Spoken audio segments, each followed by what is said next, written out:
नमस्कार। आज की कहानी है एक ऐसे लड़के की जिसकी जबरदस्त लगन, मतलब उसकी जो फोकस करने की ताकत थी, उसने ना सिर्फ उसकी बल्कि पूरे देश की किस्मत बदल दी। सोचने वाली बात है ना, कि बचपन की ऐसी कौन सी आदतें होती हैं जो किसी को एक बहुत बड़ा उद्योगपति बना देती हैं। ये कहानी बस एक ऐसे ही लड़के की है। शायद वो कुछ बड़ा करने के लिए ही बना था, पर उसे खुद इस बात का जरा भी अंदाजा नहीं था। तो ये लड़का पढ़ने में बहुत होशियार था। मतलब जब वो कुछ पढ़ता था तो बस उसी में डूब जाता था। पढ़ाई करते वक्त वो इतना खो जाता था, इतना मग्न हो जाता था कि उसे अपने आसपास क्या हो रहा है कुछ होश ही नहीं रहता था। घर वाले उसे खाने के लिए, पीने के लिए आवाज लगाते रहते थे, बार बार पुकारते थे, लेकिन उसका ध्यान तो बस अपनी किताब में ही होता था। सच कहूं तो पढ़ते समय वो सब कुछ भूल जाता था, खुद को भी और बाकी सारी दुनिया को भी। अच्छा, तो ये बात है उस समय की जब उनके पिता नौशेर जी टाटा बम्बई में काम करते थे। तो लड़का भी उन्हीं के साथ वहीं रहता था और वहीं के एक स्कूल में पढ़ता था। और सच पूछिए तो ये माहौल उसकी पढ़ाई की लगन के लिए एकदम परफेक्ट था। लेकिन अब कहानी में एक बहुत ही दिलचस्प मोड़ आता है, क्योंकि ये बात सिर्फ पढ़ाई की लगन की नहीं थी। ये बात थी उसके चरित्र की, उसके कैरेक्टर की। और उसका इम्तिहान भी बड़े ही अजीब तरीके से हुआ। देखिए, वो लड़का अपने टीचरों से, अपने गुरुओं से बहुत प्यार करता था, दिल से इज्जत करता था उनकी, और उनकी कही हर बात मानता था। पर एक लालची टीचर ने उसकी इसी मासूमियत का, इसी गुण का गलत फायदा उठाने की सोची। उस टीचर ने उस भोले भाले लड़के से क्या कहा पता है? कहा कि जाओ अपने घर से पैसे चुरा कर लाओ और मुझे दो। और वो लड़का अपने गुरु को खुश करने के लिए चोरी करने तक को तैयार हो गया। लेकिन हुआ ये कि एक दिन जब वो अपने पिता का बक्सा खोलकर पैसे निकाल ही रहा था, तभी उसके पिता ने उसे रंगे हाथों पकड़ लिया।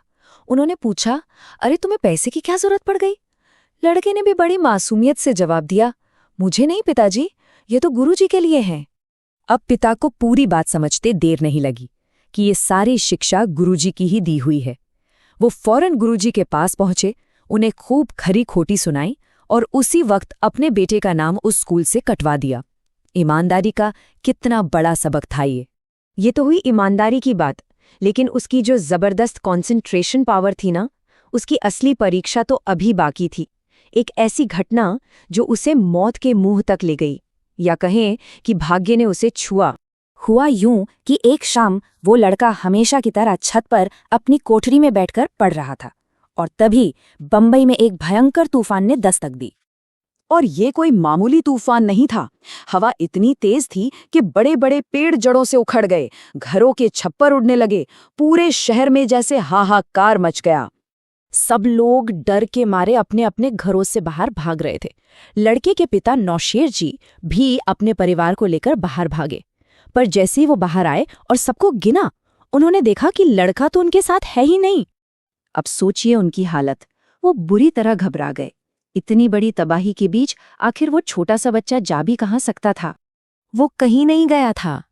वो तो अब भी अपनी उसी छत वाली कोठरी में था, अपनी किताब में इतना डूबा हुआ कि उसे बाहर के तूफान और खतरे का कोई अंदाजा ही नहीं था। पिता ने घबराकर एक नौकर को उसे बुलाने भेजा।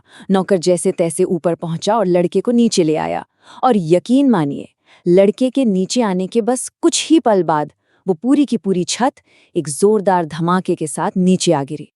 ये देखते ही नौशेर जी ने दौड़कर लड़के को सीने से लगा लिया। उन्हें इतनी राहत मिली, इतनी खुशी हुई कि उन्होंने अग्नि देवता की पूजा करवाई, बड़ी धूमधाम से। आज उनका बेटा मौत के मुंह से जो बचकर निकला था। तो सवाल ये उठता है कि आखिर कौन था ये लड़का जिसकी पहचान भारतीय इतिहास पर एक ऐसी गहरी छाप छोड़ने वाली थी जिसे मिटाया ही नहीं जा सकता? कोई अंदाजा है कि कौन थे नौशेर जी के वो बेटे जो पढ़ने में इतने खो जाते थे, इतने बेसूध हो जाते थे कि उन्हें दुनिया की ही खबर नहीं रहती थी? उस लड़के का नाम था जमशेद जी टाटा। जी हाँ, वही जमशेद जी टाटा, जिन्हें हम आज फादर ऑफ इंडियन इंडस्ट्री यानी भारतीय उद्योग के जनक के नाम से जानते हैं। भारत के इंडस्ट्रियल ग्रोथ में उनका जो योगदान है, देश उसे कभी नहीं भुला पाएगा। उनके लगाए हुए कारखाने आज भी हमारे राष्ट्र की सेवा कर रहे हैं। तो आखिर इस कहानी से हमें क्या पता चलता है? उनकी ये विरासत हमें क्या सिखाती है? यही, उनके बचपन का यही जो जबरदस्त फोकस था, यही वो इशारा था कि आगे चलकर यही समर्पण एक बहुत बड़े औद्योगिक साम्राज्य की नींव रखेगा। तो चलिए जाते जाते एक सवाल छोड़ जाते हैं। ऐसा कौन सा काम है, कौन सा जुनून है जिसे करते हुए कोई इंसान वक्त को ही भूल जाए? क्या पता, शायद उसी एक जुनून में ही किसी की असली महानता छिपी हो।